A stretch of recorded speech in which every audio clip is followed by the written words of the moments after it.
Hello friends, ఎలా ఉన్నారు?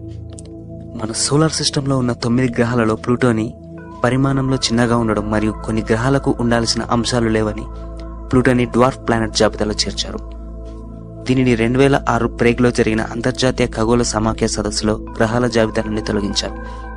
అప్పటి నుండి సోలార్ సిస్టంలో 8 మాత్రమే గ్రహాలుగా పరిగణిస్తున్నారు. మన సూర్యుడు ఒక నక్షత్రం. ఇది చాలా పెద్దది. దీనిలో 3,32,946 ఎర్త్ సైజ్ గ్రహాలు పట్టగలవు. అలాంటిది 8 గ్రహాలు మాత్రమే ఉన్నాయని చెప్పలేం. ఈ గ్రహాల అవతల క్యూపర్ బెల్ట్ ఉంది. ఇది సరిగ్గా మార్స్ కి జూపిటర్ కి మధ్య ఉన్న ఆస్ట్రాయిడ్ బెల్ట్ కంటే చాలా పెద్దది. ఇందులో ఎన్నో డ్వార్ఫ్ ప్లానెట్స్ మరియు ఉల్కలు ఉన్నాయి. మన గ్రహం నుండి టెలిస్కోప్ తో చూస్తే నెప్ట్యూన్ గ్రహం చుట్టూ తిరిగే మరియు దాని అవతల వైపుగా ఉండే ఉల్కలు మరియు డ్వార్ఫ్ ప్లానెట్స్ ని 9వ గ్రహంగా లేక ప్లానెట్ ఎక్స్ గా భావించేవారు. వీటిని ట్రాన్స్ నెప్ట్యూనియన్ ఆబ్జెక్ట్స్ అంటారు. అయితే ప్లానెటరీ ఎక్స్పర్ట్స్, ఆస్ట్రోనామర్స్, ఖగోళ శాస్త్రవేత్తలు ఈ ప్లానెట్ ఎక్స్ ని లొకేట్ చేయడానికి సౌర కుటుంబం అంచుల వరకు చాలా సంవత్సరాలుగా ప్రయత్నిస్తున్నారు. కానీ కొన్ని సంవత్సరాల క్రితంగా ఈ వాదానికి బలం కూడా వచ్చింది.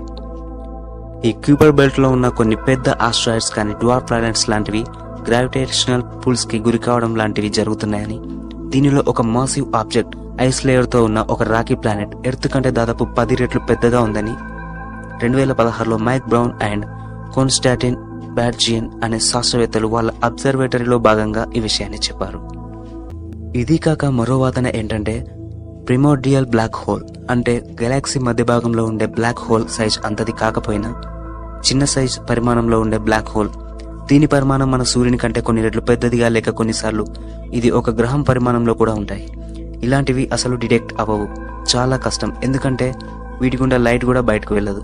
కానీ వీటికి ఉండే గ్రావిటేషనల్ ఫోర్స్ వల్ల ఆబ్జెక్ట్స్ అనేవి అబ్నార్మల్ గా జరుగుతుంటాయి. దీనివల్ల అక్కడ ఏదో ఒక మిస్టీరియస్ ఆబ్జెక్ట్ ఉందని తెలుసుకోవచ్చు. అయితే ఈ ప్లానెట్ ఎక్స్ అనేది సూర్యుని చుట్టూ తిరగడానికి 10 నుండి 20,000 సంవత్సరాలు పడుతుందని అంచనా.